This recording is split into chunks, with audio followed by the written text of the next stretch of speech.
Welcome to the Powered by Age, Age-Friendly City Zoomcast reality-style podcast.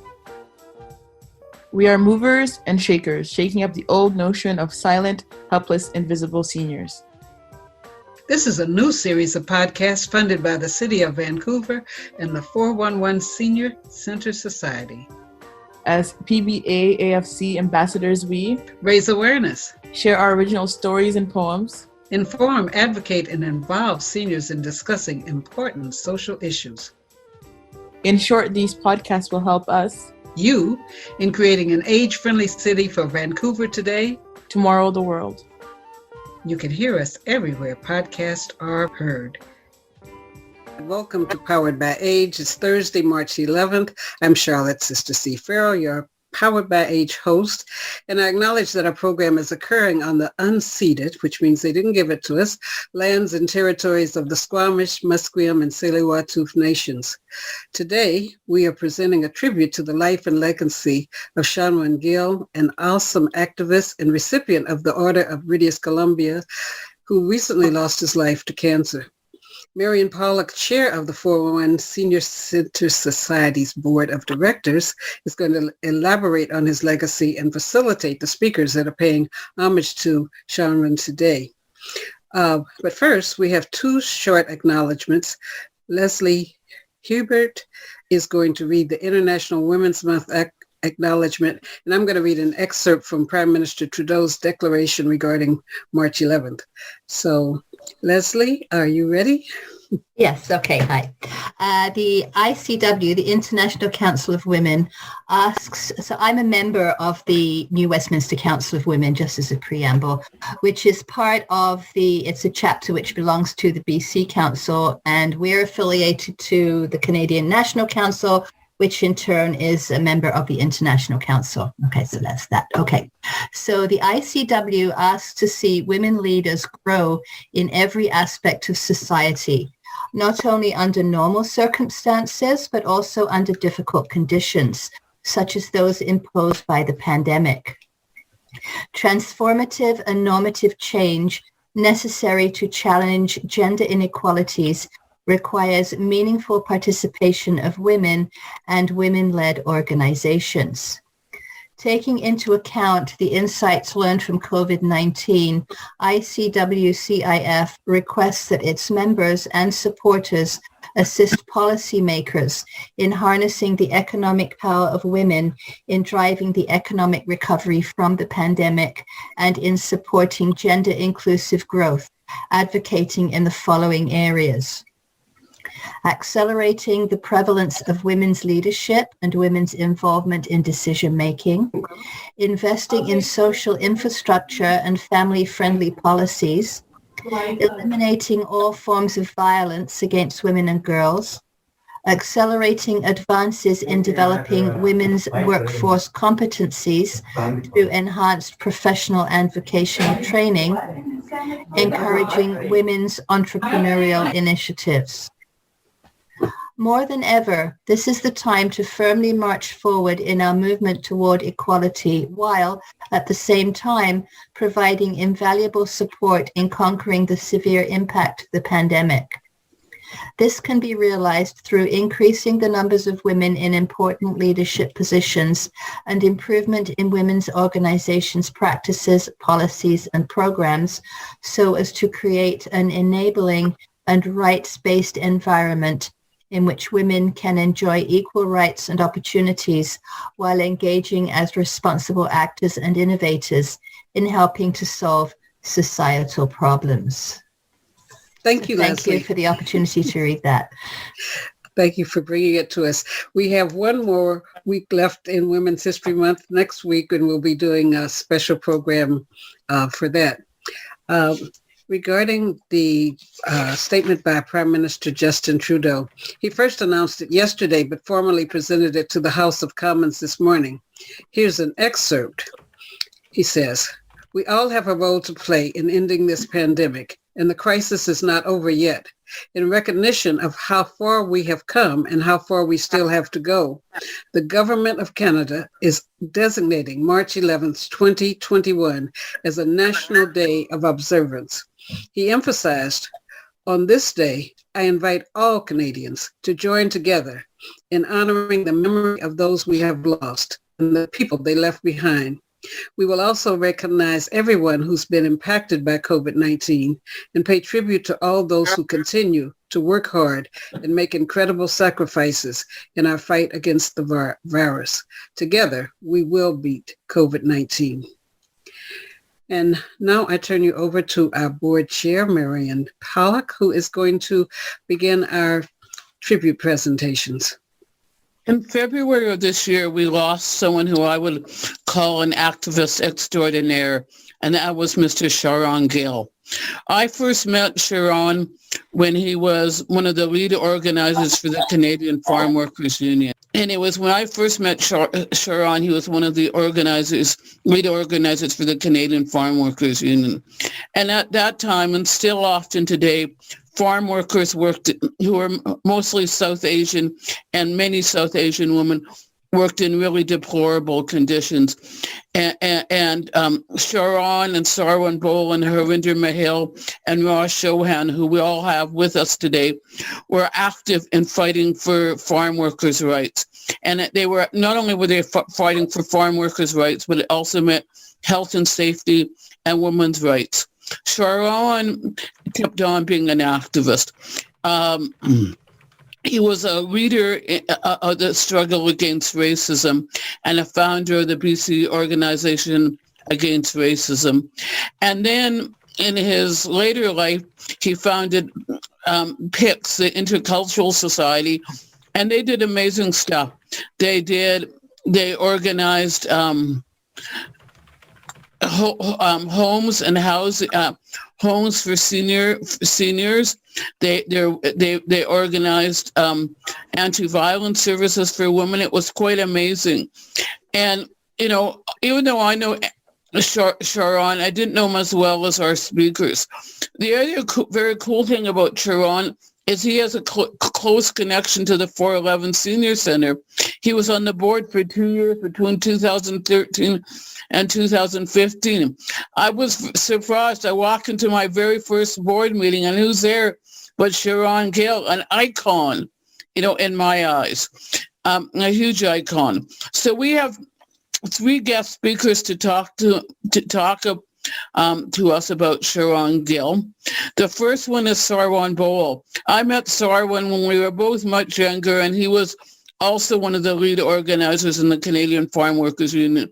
And Sarwan not only fought for the Canadian Farm Workers Union, he had a particular interest in fighting for health and safety, protecting people against farm workers against pesticides and things like that. And now he's one of the vice chairs of the Workers' Compensation Tribunal, WCAT, which Workers' Compensation Appeal Tribunal. He still is an activist, and he still is passionate about health and safety. And he worked with Charan for Gills. So now I'm turning it over to Mr. Sarwan Boal. Okay, my name is Sarwan Boal, and I worked together with Charanpal Gill, Harinder Mahil, Raj Chauhan. We all worked together to better the society. I met Charanpal Gill in 1979. Since then, we all worked together in various positions in Farm Worker Union, BCOFR, and then the PICS Society that Charan established in his later years. And Charan was not only a person that I worked with, he was one of my best friends as well. And he gave me a lot of advice on a very timely manner on various occasions. And I look to him as a fatherly figure. And I remember that we first met when we were in the Canadian Farm Workers Organizing Committee. That was initially started organized by Yapana here. Harinder, of course, was the first person there, and Raj Chauhan as well. And so we worked together in the Canadian Farm Worker Union. I was one of the organizers there. And I organized farm workers not only here in Fraser Valley, We were also organizing people in Ontario, Delhi area, those people who were picking tobacco. They was working in the tobacco farms.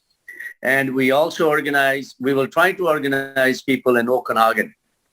And there were people, the young people who used to come from Quebec and used to pick fruits. And I used to speak that time a little bit French. So I was able to get together people there. There were one time there were about 350 people, all young.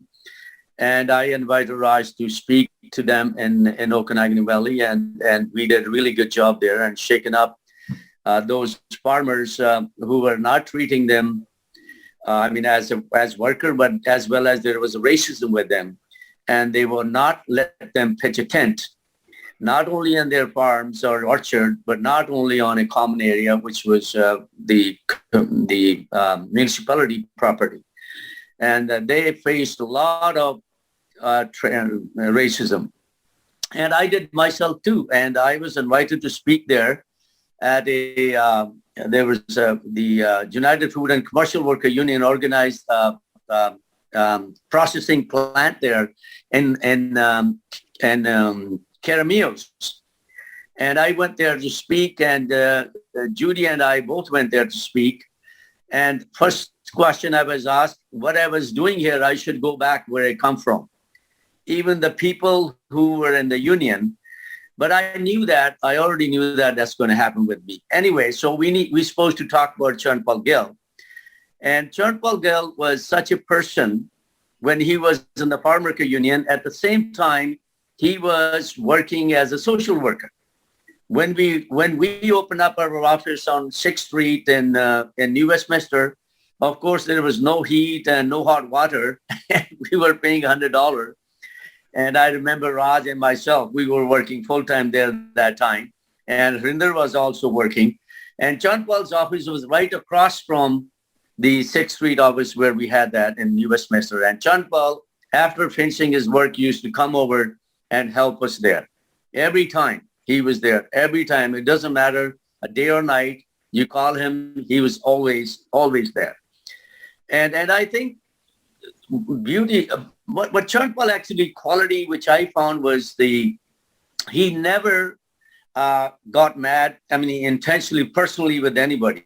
He was mad with the people's ideas, but he was not mad as a person, somebody. And he had such a cool mind. He kept on going, doesn't matter what. I remember we used to, when we used to do demonstration out in Fraser Valley, Abbotsford, we were all farmers there. I remember we had a really, I think more than 1,000 people joined us at that time in the 1980s after we formed the union. And Charanpal was with us. So of course, he knew a lot of farmers there. And I remember there was a church, United something, and they never let us park our cars in their parking lot. And so we parked our cars on the road. And Charanpal was right there. And the farmers actually knew him, but but it doesn't matter because farmers are farmers, right? And they're there. So we also went through the people who were living in the cabins, they call it. Cabin is a pretty nice name, but those were basically shacks. People were living there, those who came from out of the city. And Charanpal basically when he was president of the British Columbia Organization to Fight Racism, we were right there. And every time when people's homes, windows were broken, we all went there. Harinder, Raj, myself, and everybody accompanied Charanpal. We were out there right away. And I know he had a lot of threats because of that at his home. And a lot of the racists gave him a really threat that wanted to kill him. I remember that. But he continued to struggle, not only for the farm workers, also the society as a large, fighting racism. And when he formed this PICS society, and I was that time, I'm 1996, 91, I found a job there, but then Charanpal found this progressive international community services society that time, PICS. And so I became a full lifetime member of the society. And because of Charanpal, I was really good friends. And I always went there wherever he wanted me to go there. And of course, I was not an active member of that. But Charanpal, beside everything what he did, like you said, Marion, he was an icon not only in the South Asian society, he was an icon for the larger community here in Canada. I know people here did not recognize whatever he has actually done for international, for communities here at large, not only for the Indo-Canadian farm workers or the South Asian community, for everybody here. Now, when he opened up that first two PICS Society, two homes, one was the independent living, the other one was the where people couldn't do anything, and that was dependent, and that society where assisted living, they call it. So he, at that time, when he was doing that, he was also working on other front, because in my view, he had a very open mind and his thoughts were going all over, and he was thinking about the older member of our community, older men, and like you said, Marion, the women who was facing violence at homes. So I think the most important thing that he done in his last year was that he established for the older people, older senior people, that now they're assisted living. They can speak their own language, because people were kind of really didn't speak the English language, but now they were served their own food. They can speak with their own language. They felt at home. And then he opened up this Harmony home for the women who were really treated badly at home. And of course, he kept the address of that home secret. Only people who were relative or who were authorized to go would go there. Otherwise, nobody else could go that place. So I think I've taken a lot of time, and I can leave some room for questions. And I want to say that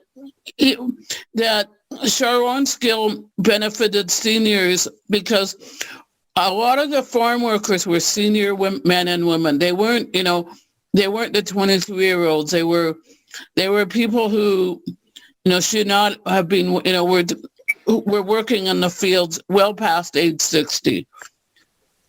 Yes. Is that true, Sarwan? A lot of them.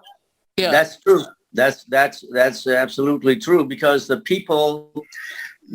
other one on those days, now the demographic had changed in the fields, but those days the people who used to come directly from Punjab, basically, and they were farmer themselves there in India. So they came here. When I can tell you my story, when I first went to pick up the berries, and I saw and heard even farmers, Punjabi farmers, abusing, they were swearing at women. And we couldn't hack it. That was one of my experience. Then once we formed the union together with Harinder Mahil and Raj Chauhan and Judy Kavanagh, and then I was organizer. I used to go on the farm. I remember one time I went on the farm there. It was a Bath farm, it's called. And this guy, Bath farm, there was another farm that's a Kosa Brothers farm. That guy was totally crazy. I went with David Lane, who was that time our student, law student working with us. And that guy, we were talking to people in the cabins, because we had the authority from Labor Relations Board under the legislation that we could go there after hours and talk to the people in the cabins, right? That's where we used to go. We went there, and this guy pulled a gun on us, both of us. We were inside talking to the workers, and he came just running in his van. He was he was only one-legged person, and maybe didn't have the brain. And he pulled a gun out of his van, and just pointed at both of us, and David Lane was kind of shivering, and I said, don't worry, these people are not going to shoot, okay? Just don't worry about it. Even if they shoot, we here won't come here. So his wife came running right from the house, and she started swearing at him, and she took the gun out of him, and he left. It's not just one occasion. There's many occasions it happened with us. And I know that people, those who work in the farm, they could not stand right away because they needed the job. They came from out of the country, out of the city, from Okanagan, from Prince George, from different places to work in the Fraser Valley, and they had, we could understand that. But those are the problems we faced. And one time, I think I must tell you, the person, there was an older family, over 65. Him and his wife, they were both working in this on the farm. They lived in a cabin, and it was almost about 11 o'clock nighttime. And the farmer, because they joined the union, the farmer took their everything, their belonging, and threw it on the road and kicked them out of the cabin. And those days, there used to be the phone on the corner, those telephone phone. Now we don't see it, but those days we have those booths. So those guys, that guy, or his farm, the worker, he went to the phone and called Charan. And Charan called me right away. And he said, we got to go there because they kicked those two people out of the cabin, and you come. So I went there. And so right away we went to, it was in Abbotsford. And when we went there, and the farmer, he had a little drink. And when he saw us, and he was kind of, please, sorry, I don't mean it. Please bring him back. And we don't mean to do that. We didn't know that. I did not do that because of union. But of course, and we said, Charanpal said, you guys come with us, both of those workers. He said, we're not going to leave you here. We're going to take you our place, and then tomorrow morning we'll come and talk to you. So, he stood up for people's right, and he did not even prevent eroding the human rights of the people. He also wanted to expand human rights for everybody. That was Charanpal Gill. What a great testimony. And it's a perfect introduction to our next speaker about Charan Gill, because our next speaker, Harinder Mahil, has spent a lifetime fighting for human rights, not only as a member of the Canadian Farm Workers Union, but he was also very active in the BC Human Rights Commission, and he stayed working for human rights on the BC Human Rights Commission until it was dismantled by the provincial government. And now he's fighting for human rights and workers' rights as a union representative. And so he'll also talk about his experience with Charan Gill. Harinder, are you able to talk now? Thanks, Marion. I met Charan in 1977, so that's been about 44 years. He's been activist all his life, right until his death. He was doing something about workers. He wanted to make Canada a much better society than it is. And I'm sure he's leaving it much better than when he came to this country sometime in 1967-68. There were two examples given, one by yourself, Marion, that you walked into the center, the senior 411 senior center, he was on the board. And this is something I didn't know. I'm his friend. Wherever something was going on, he was there. He was a man with tremendous energy. You see something going on which may cause you stress, people get stressed. But rather than being stressful, this would energize him.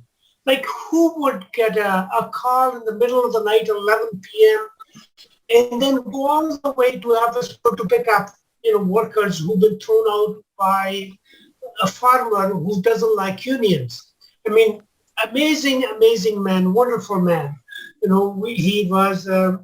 He came together with a group of us to form what we call the Farm Worker Organizing Committee. That's back in 77, 78. He came together with us to form the Canadian Farm Workers Union in 1980. The same year, we set up BC organization to fight racism because racism was rampant in those days, and there were people being attacked either by racist members of the community or by, there was also KKK here in those days. And if that wasn't enough, he did a lot to convince the government of the day, it was Social Credit back in 1980, 79-80, to make sure that the farm workers had the same protection or legislation that other workers enjoyed. Before that, farm workers were not even covered by labor standards legislation. Like somebody could go and work for a farmer, be owed a lot of wages, there's nothing they could do. They had to go to court. I mean, can you imagine a poor person who has no language skills, doesn't know, how to act in the society, having to go to court to recover his salary, cover wages that they, few $100, and they end up paying more to a lawyer than it's worth. So again, once, if that wasn't enough, he set up the Progressive Intercultural Community Service Society in the late 80s. I remember him telling me a story because in those days, I wasn't living in the Lower Mainland. He got together 10 of his friends or 8 of his friends and asked them to pay $10 each. That was $80 to incorporate a society. And that eventually became the PICS, Progressive Intercultural Community Service Society, which now has a budget of many $1 million a year. And it has a staff over 150. It has as several talked about, a independent living, home, an assisted living society, community, and a home where, for women who are victims of domestic violence. It's amazing energy. Somebody, I have not seen anyone with the same energy right to his last day. He had to be taken to hospital because, nobody's family didn't know. We didn't know what was wrong with him. He had been complaining about his knees.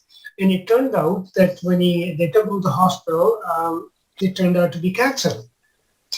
And he told his family, there's one song that he says, I want you to play this again and again. The song was related is in Punjabi language, about workers' rights, as to how the workers should come together, form unions, make this world a better place. And that's how we went out, listening to the same song about the workers' rights. And I think, I'm just going to end there because you heard from Sarwan many, at some length, and with those brief comments, and we're prepared to answer any questions you may have about this tremendous friend who we lost a few weeks ago. Yeah, I mean, he really was an activist extraordinaire. He inspired young people like me when I was young, and, he fought till the end. So in about 20 minutes, Raj Chauhan, who also organized farm workers, but now is an NDP MLA member, and the Speaker of the House will be joining us. But until then, do people have any questions or comments about, this extraordinary man we're hearing about?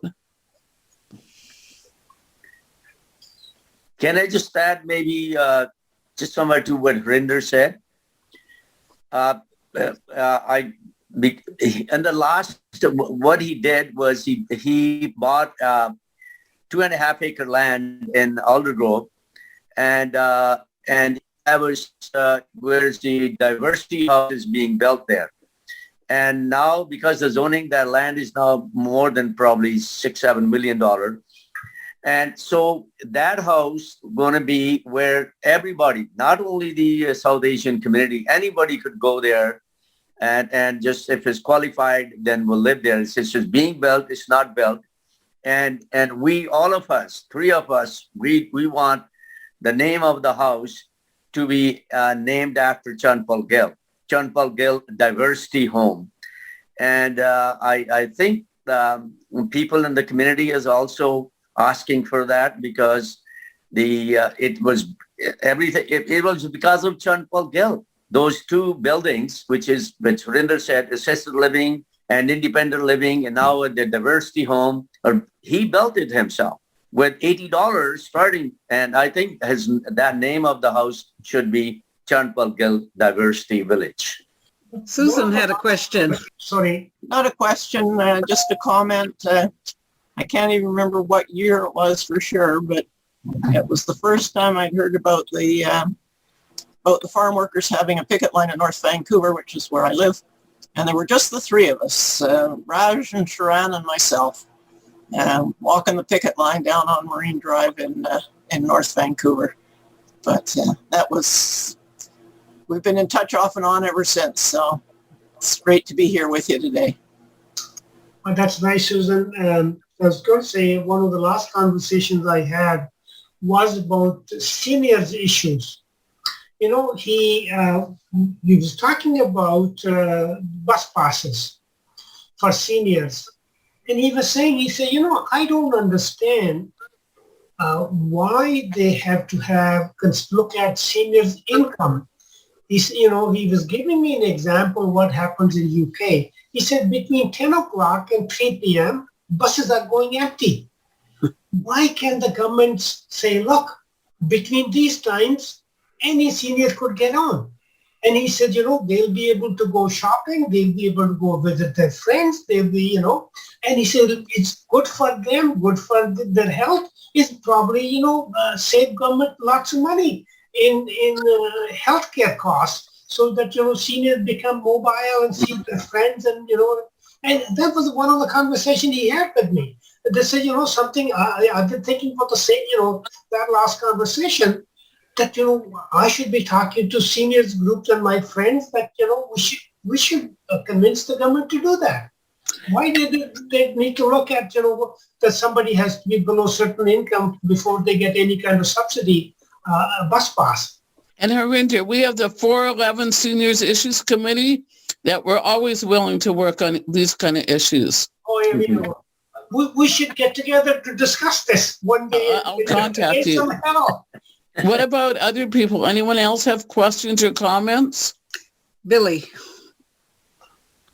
Thank you, Charlotte. I'm gonna try and speak without too many tears. This was a man who made a great difference in my life personally. Oh. I was once a whistleblower in my workplace, and I'm going to just read what I wrote on my Facebook today, because I'm not doing well. This is very important to me. I will be joining this Zoom program to celebrate the life of Charan Gill. Once the story was printed across Canada of racism in the air, Japan Airlines seating anyone who was East Indian, in quotations, or even if their names seemed like it, in their back of their planes, segregated. The story, never enough. The community led by Charan took on the issue and made it a powerful tool in ending this racism. It was not easy. My union tried to block this at every turn, including not allowing Charan to speak at a membership meeting on the subject. I am eternally grateful to Charan Gill, the man who took it on. Rest in heavenly peace. I will be there to celebrate you today. Thanks. I remember this well, Billy. One of the major airlines, all the South Asian people, they were making sit at the back, and Billy had the courage. It was the total courage to stand up and oppose it and go public with it. And she got a lot of blowback. And it talks about not only her courage, but Charan's willingness to step into the struggle and support her. I also remember that a number of us women organized a dinner for you, Billy, at one of the restaurants. I remember that really clearly. But I think it goes to the medal of Charan Gill that, he didn't know Billy, but he knew that the issue was right, so he stood up and supported the issue. It was quite amazing. Well, I remember that, this had become quite an issue in the press because, I didn't know Billy had raised it, but Charan made it an issue. And I think, there was an airline, it may have been Japan Airline, was forced to apologize because what they would do is, used to sit people at the back of the plane, depending on which community they come from. And I know most of the South Asians were at the back of the plane. And it's since then they had to change their policy. I was in Europe at the time and got this letter by airmail from my mother. She didn't usually send them by airmail with the clipping to tell me about what Billy was doing. And it was really exciting. Just for the information for you, we have talked to the family, especially to elder son Jack Gill. We're going to have a celebration after this COVID is settled down, we're gone. So we will have a big celebration for Charanpal Gill. Now we have our third speaker who fitted us in with his busy schedule. Raj Gill is a member of the Legislative Assembly for Burnaby, and he's the first South Asian person to be elected as Speaker of the BC Legislature. That's why he's dressed in his fancy outfit. But he also is an amazing ally to all of us. And he was one of the leaders of the organization, not only the BC organization to fight racism, but also the Canadian Farm Workers Union. That's where I met him. And he was a longtime friend and ally of Charan. So really, Raj, it's an honor to have you here on the Powered by Age podcast, which is sponsored by the 411 Senior Center. And we'd like you to talk about your good friend, Charan Gill. Thank you, Marion. I'm so honored and proud to be here, seeing you, although not in person, but it's good to see you at least through the computer screen. Talking about Charan Gill is not that easy, and, we need days and weeks to, finish our conversation about Charan Gill. Charan Gill was a man of many talents, he knew how to live his life, even though, he was very serious about, issues like fighting racism, social justice and all that. But again, he knew, how to take time and enjoy his life amongst, with his friends and family on his farm. So he did a lot, he was passionate about social justice. And, both Sarwan and Harinder can, tell you in detail, the three of us, the time that we spent with him. There were times when he would get a call from somebody from the farm, people who lived on the farm in the cabins, a distress call saying that farmers or labor contractor was not treating them well. He would call us. All three of us with him jump on his car, go to the fields, meet with farm workers, help them. And then, sometimes we face the vicious dogs were let loose on us as well. I think Sarwan had more experience with those dogs than anybody else had when he was there. But again, he left behind a legacy of standing up for your rights. Like, he always said, if you don't do it yourself, nobody else is going to do for you. And his work with PICS, Progressive Intercultural Society, and women's issues, racism, it's just immense. Lots of work he has done, and I'm so feeling lucky that we were able to work with him and knew him. Thanks, Raj. Any other comments from anybody on this podcast? I wanted to ask about informing PICS. What were some of the things that you did to bring together different communities to get it off the ground? Sarwan, maybe you can comment on that? Yeah. I'll try to answer that. What he did actually when he started that PICS society in the beginning, like Harinder explained it, that he $10 from 10 people and he started that society. But after that, he did not care what society somebody belonged to, what community somebody belonged to. He went to everybody where he could get some money. He was number one fundraiser among all five of us. And so he would go to anybody and just even get $5, which will contribute to that society. Initially, the name of the society was the Indian. After that, it became Indo-Cultural Society after a while, because we thought that only Indo-Canadian is no good. You have the Intercultural Society, which is a broader base, and he was thinking broadly, not only among Indian or South Asian people. So in the beginning, it was very hard when he built that first building was built that assisted the independent living. And in that building, he collected a lot of money from everybody. All of us contributed. And so it will take a long time to explain it how he did. First building was independent living. Then it was assisted living. Then I said previously, then he bought a land not very long ago to build a diversity village in Aldergrove. And I think what Raj said is part of Charan's legacy, which is not only did he work hard for human rights, but he also had fun, right?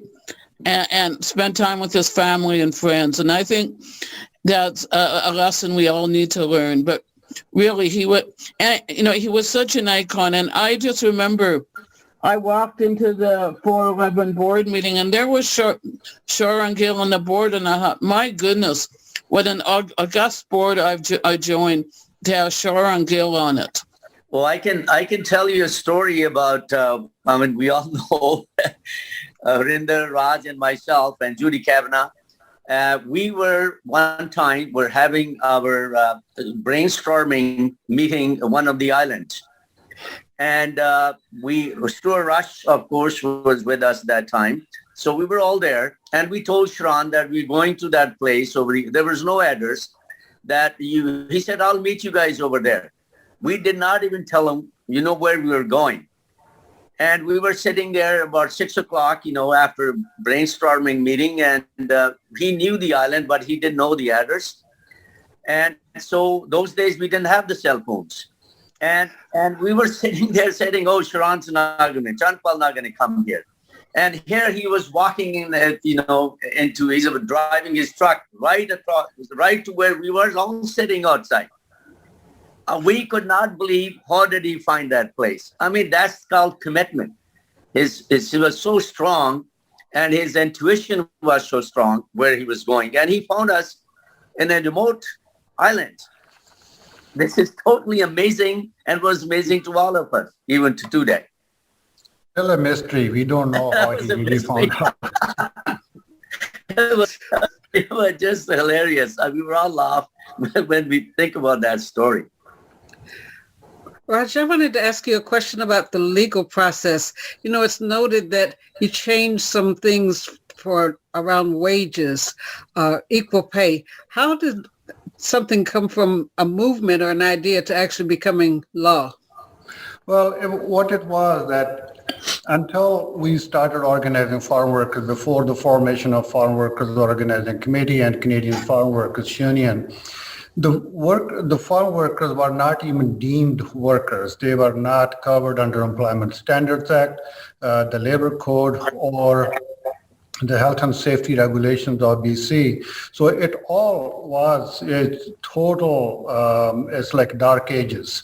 What we did, instead of starting the Canadian Farm Worker Union as a typical union, we kind of turned it into a social movement to put pressure on the government of the day with the help from unions throughout not only British Columbia but throughout Canada. The union leaders came and marched with us, like Jean-Claude Ferrell was at one of our picket lines. And that generated so much pressure to make certain changes, but actual changes came about only when the NDP came to power in 1991. At that time, the government decided that farm workers should also be considered as, or should be workers like anybody else. So it took a long time to build up to that point, but that's how it happened. You each have mentioned a lot about how he said you have to take responsibility, and we've gone through Black History Month, Women's History Month, and issues seem to be still hanging. And then there's sometimes people who say about everything, what's the government going to do? So from some of the issues that you still see hanging around racism or around equal pay, what are things that people can do? Well, no matter which government is in power, the workers' rights are workers' rights, and they can only be achieved if workers stand up for themselves. And as a community together, we hold hands, join hands. That's the only way to do it.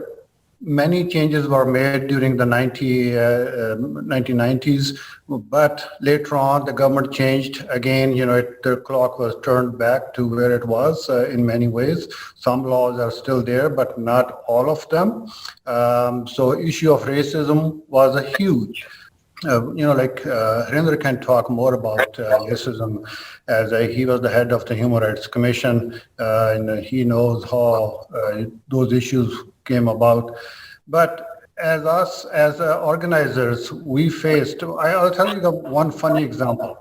Although we were able to reach out to many organizations, and they were very supportive, but the issue of racism was not well understood by even some progressive people. There was an occasion, I was approached by one very nice woman that she asked me to come and speak to the congregation of their church in Vancouver. So I went there, met with her. She took me inside. There were about, I would say, 50, 60 people. And then she said, here is Raj Chauhan today, the president of Canadian Farm Worker Union, and he's here to talk about us. And as we are the God people, we will listen to him and talk about what we can do. But he's not one of us. So I started by saying, I'm not Christian, but I believe in God like you do. I don't think God discriminates against anybody, regardless about the color of their skin. So, I didn't want to say it, but I had to say it. I don't think, those are the kind of things that we had to face in those days. Well, I think to respond to Charlotte's question, I think Raj is correct. We have to organize as workers. We have to organize as equal citizens in the society. We have to assert our rights before somebody would, grant us those rights. We have to say we are equals. We have the same right in the society. Unless we organize and demand to be treated equally, it's not going to happen. We have to, it's a struggle for equality is a long struggle. I've been at it since since the time I came to this country in 1970, and that's 51 years ago. It's just like it simply cannot be that, we attend one demonstration against racism, but it isn't going to disappear. It takes a long time. you have to educate those who may have racist thoughts or may not believe in equality. That it's we're all the same. We have the same blood in ourselves. And it's indeed some of these struggles take a long time. Same with workers' rights. The way I view the issue of racism, it is international. I compare this with COVID-19. Until it is not eradicated everywhere in the world, we will keep facing it. As if we don't eradicate COVID-19 anywhere in the world, it will come back to us. It's the same thing like Harinder said. I came in 1970. I've been facing first very direct racism. Now it's subtle. Even at my job, what I'm doing, I still face racism, not from my colleagues, but people who come who don't even know. They can't even imagine that a person of color can make decisions. So, it is not out of the ordinary. We all know, all of us gone through it. I think it's a continuous struggle to eliminate racism or to prevent it happening immediately in our surroundings. And we have to educate wherever we go. And before I used to get mad, but now I don't get mad. If I can, I try to talk to those people that it's in your brain. It's not in your skin. So you're human beings like anybody. So like I said, it's an international issue. So we all have to work together. And I think it's one of the legacies of Charan Gill that a number of us were steeped in the fight against racism and are still carrying it on today. And I think that there are I think this podcast helps in the fight against racism. It reminds us that even as seniors, there is racism and we have to fight against it. And I think the 411 Senior Center, we really try and be an anti-racist organization for seniors because we know even now too many seniors are facing racism. I was just talking to a woman a couple of days ago, a senior, who said that she's East Asian and she says she's afraid often to leave her house because of the racism she feels. And we need to make a better world for everybody, including for seniors. And one of the ways to do it is by, this podcast. Another way is the 411 Senior Center. And I think just the examples that you've given of crossing hands across age lines, nationalities, countries is important because each of us, it's different. I've been involved in the civil rights movement since I was a child. And I lived in Kansas, which was supposed to be a northern free state. And there were so many things that were barriers to going. I went to a segregated school and it graduated in 1964 from an all-black high school where many of our teachers had master's degrees because they couldn't get placed in the white schools. And so what I'm seeing, though, in discussions from each of these months, people talking about crossing hands and how you see that one battle, if there's an evil like racism or if there's an evil like ageism or selfishness, when we cross hands across each of our issues and look at the commonalities. So I think you've given so many examples of what can happen when you have an inspired leader who joins hands, as you said, each time he bugged each of you, he brought other people in, that what can happen when people join arms and they work together, or when somebody calls you at 11 o'clock in the night and says, we're going to pick up some people. I think that's a great encouraging story, where when people say, it was night, what can I do? You've shown, what you could do. So thank you so much for those stories. Billy? I just wanted to share one thing that I thought was very important, something I learned from the BCOFR in meeting Charan. And there was a small man there at this meeting, but very powerful man. And what he said that I will never forget, he said, Billy, you can take a rope and you can beat it against a rock. Eventually, that rope will make an impression on that rock. I'll never forget that. Yeah, that's quite a lasting thought. It makes me think of a group called Sweet Honey in the Rock that sang a lot of songs a cappella about breaking down barriers and standing together to fight for what's right. Well, the issue of racism is, as Sarwan said, it's going to be with us. It has been with us unless, it's eradicated completely. But I don't think it will happen. So as such, we have to continue to stay on guard. We have to work together. We have to make sure that, across the ethnic lines, across the labor movement, anywhere and everywhere, wherever we find like-minded people, we have to continue to talk about it, how it's affecting people's lives and how we can, help each other. That's the only way to do it. Otherwise, those people are what we have seen in the last 4 years across the line in the United States, where that president who really put lots of oil on that fire to create more racism than what we have had seen for a long time, and that is going to stay with us for a while. Like the damage he has done, we have to really keep working hard.